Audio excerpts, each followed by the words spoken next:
Hello, hello, hello, hello. It's Rosie here. I hope you're well. I have stopped at some very strange place. I actually wanted you to be able to see the horses behind me, but you can't see them right now. So, welcome to my car office. I wanted to address this issue around feeling like a failure because I have had several conversations with people this weekend, both clients and also friends who've really been going through it. And I know that I want to remind you, if you haven't actually seen the full moon, the blue moon co-creation meditation that I hosted last week. It was with the full moon at the end of the month, I think it was, end of March. Please go to my RozyGlow YouTube channel and watch it, because it will really help you with the transitional energies that are going on at the moment. I know I've been feeling flat, really flat this weekend, like bordering on depression, which is not like me at all. And partly it's the end of a very stressful, like there's been a lot of stress in my home life that has just for a moment given me a bit of a break. And you know, when you've been in a high stress state and then suddenly that stress is taken away, you kind of drop.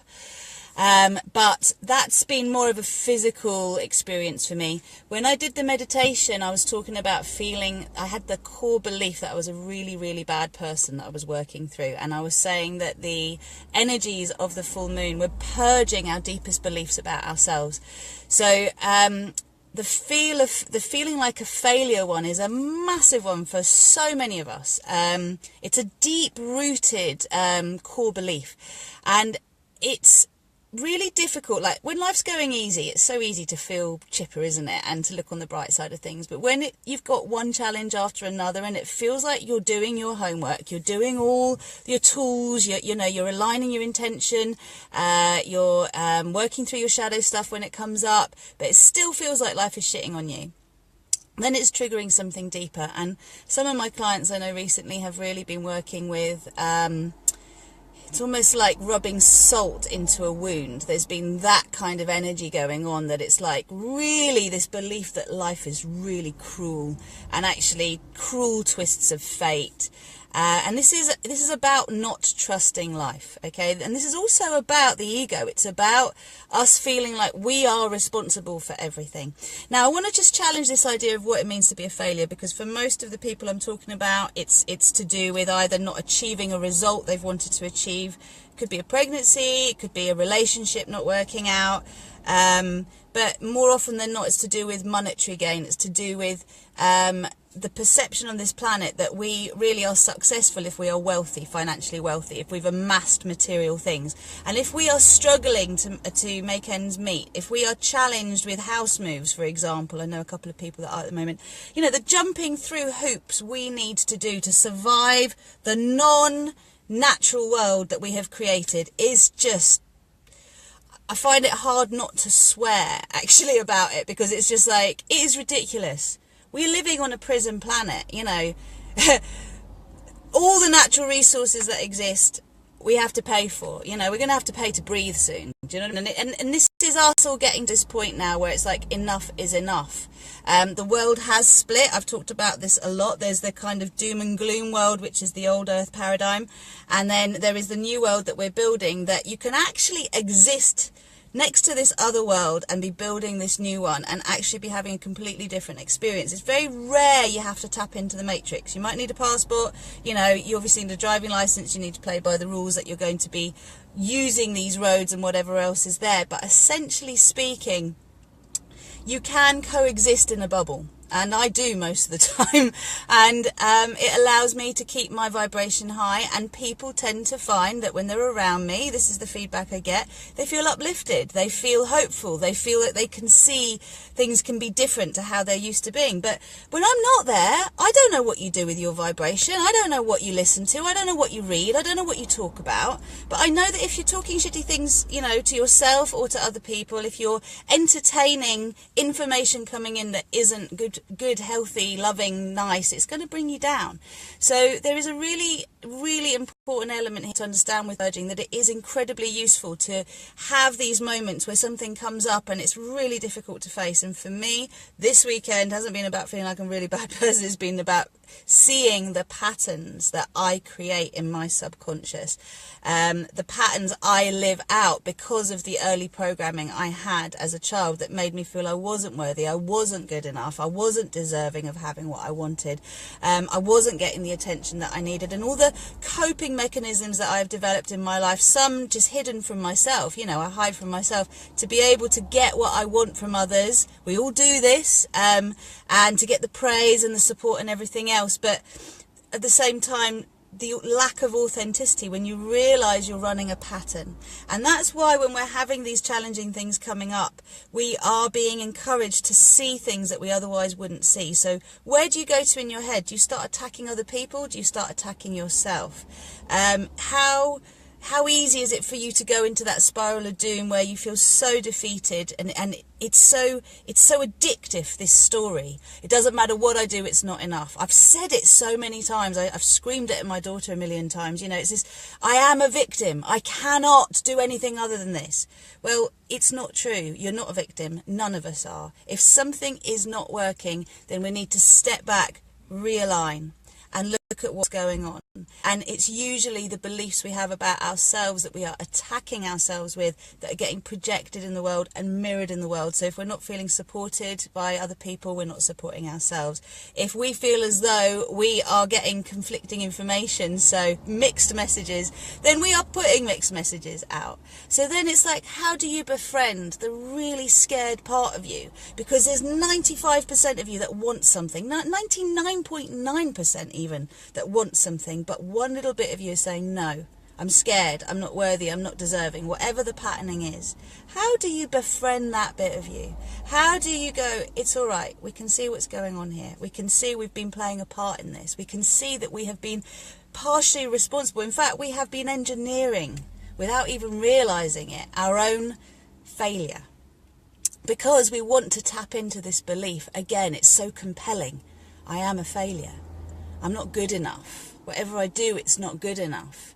I'm not a good person. All of this stuff is about keeping us stuck in a place that is really unhealthy, and it's definitely not going to support you to feel like you are a positive co-creator of your reality, or that you are worthy of being a multidimensional being of love and light, which you are anyway, whether you claim it or not.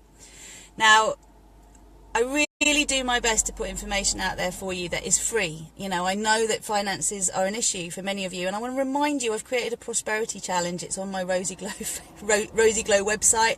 You can set the intention for anything you want, including working with me and having the finances to do it. Because one of the things I've noticed recently is people have been coming to me for one-off sessions just to clear a block, to reshift their vibration, to move up.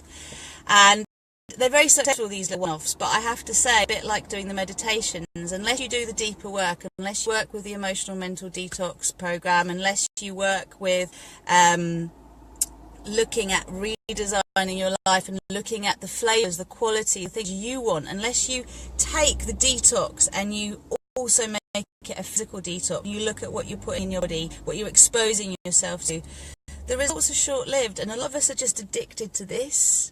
You know, and that's fine if you're addicted to the ups and downs. Personally, I like to be moving the vibration incrementally up and up and up, and just being able to cruise a higher altitude.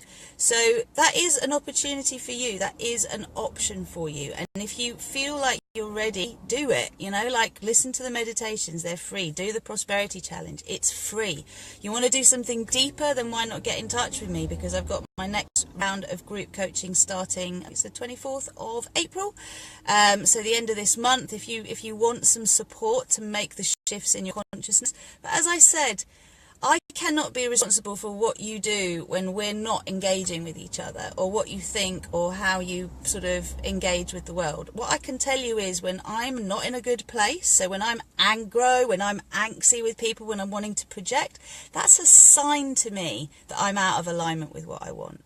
And there's some self-forgiveness that needs to take place. So I hold myself in check for that. I've never claimed I'm perfect, but I hold myself in check because I know the value and the benefits of being in a better state, of being in a state of grace, of seeing through eyes of love and loving what I see. So there is value to these deep, dark, difficult places to go into. They teach us a lot about where we're still rejecting ourselves, where we are still betraying ourselves, where we are still abandoning ourselves. But beyond that, all that's meant to happen there is we scoop ourselves up and bring ourselves closer. It's not to stay in that corner and shame yourself and punish yourself further because you've done that terrible thing again. We are generally a lot more compassionate towards other people, a lot more forgiving towards others. But if you found yourself stuck in a place where you've done the same thing, you know, I've been doing the same relationship programming thing since it's probably 12, you know, and I've just seen it again this weekend, and it's like, oh my, here we are. And yeah, I got really pissed with myself, actually. I was like, I can't believe this has all been a reaction. The last year has been a reaction. And owning that and sitting with that and being like, okay, well, what else have I learned through this? Okay, what have I learned about myself? Where is my integrity now? Where was it a year ago, 2 years ago, 3 years ago? Where's the good in all of this? And I've had to coach myself through. So that's what I do. I coach myself. And, you know, I've created the tools to support you to coach yourself. But obviously, you kind of need some help in the first place to kind of navigate and learn how to use the tools that are yours. So I just really want to reach out and say that if you are in this struggle right now and you are really finding that the worse it gets, the worse it gets, that there's one thing after another, just give yourself the pause of a breath. Just give yourself some compassion. Remember that the rules of the man-made world aren't in alignment with the rules of the divine world, of our superconscious. And if you're not connecting to your superconscious, then it's very difficult to feel supported in life. I speak to a lot of people that don't feel supported. They feel like no one's there for them. I isolate myself quite a lot, to be honest. Aside from doing my work publicly, I tend to spend a lot of time on my own, and there are a few people I feel I can go to for help, but ultimately it's my relationship with Source, it's my relationship with my God self, it's my relationship with my I Am presence, it's my understanding that I'm not creating on my own, I'm co-creating with the almighty power of love. And if I have a need for something, then I can align with that need being met. And it's all research, everything else is just research in between. So if you are feeling alone, remember that this is the time to actually go inside and to make friends with yourself. And as soon as you start to do that, all the bits of yourself that you reject, you abandon, you betray, the more you bring love and acceptance to them, the more you'll see that mirrored in the world around you. And even with things like when you need a miracle, like financial miracle or housing miracle or relationship miracle, know that every prayer is heard, and it's you that believes that the rules, that the human laws, can't be bent. They can totally bent. They can totally be bent. And I think of that Star Wars scene where the Jedi mind tricks and the ability to override someone else's conscious mind. Well, you know, we are really powerful co-creators, and those beings that have wanted to keep us suppressed have not wanted us to know this. So you are way more powerful than you realise. If you've got a whole load of crap and chaos around you, then know that you have created that. And in accepting that, and I don't mean that as a blame thing, it's in our subconscious that we've done it. It's not willfully that we've done it most of the time. We've usually done it without realising we're doing it. But own it. Stop projecting, stop blaming. And look at how you can use that power constructively. And as I said, that's what I do. That's what I'm in the business in. So if you, the next co-creation meditation, I believe, is going to be next Monday, probably Monday afternoon, which I know is tricky, but it's just the way it's going to need to be. So it will be about 2:30 p.m. And then, as I said, group coaching, if you're interested in that and you'd like to book a breakthrough call, then please get in touch with me and we'll arrange a time. It needs to be before the 19th of April because I'm going away, so please get in touch before then. And if you are interested in my membership or program, for any of you who've already done coaching with me, get in touch ASAP. If you would like a one-to-one session, then get in touch ASAP.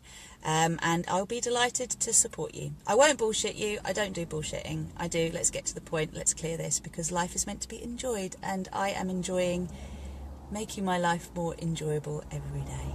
And that includes enjoying all of my emotions, including anger. So, you know, I'm inviting you to embrace all of you, and I'm wishing you a beautiful day. Namaste from me. Take care. Do let me know. Bye.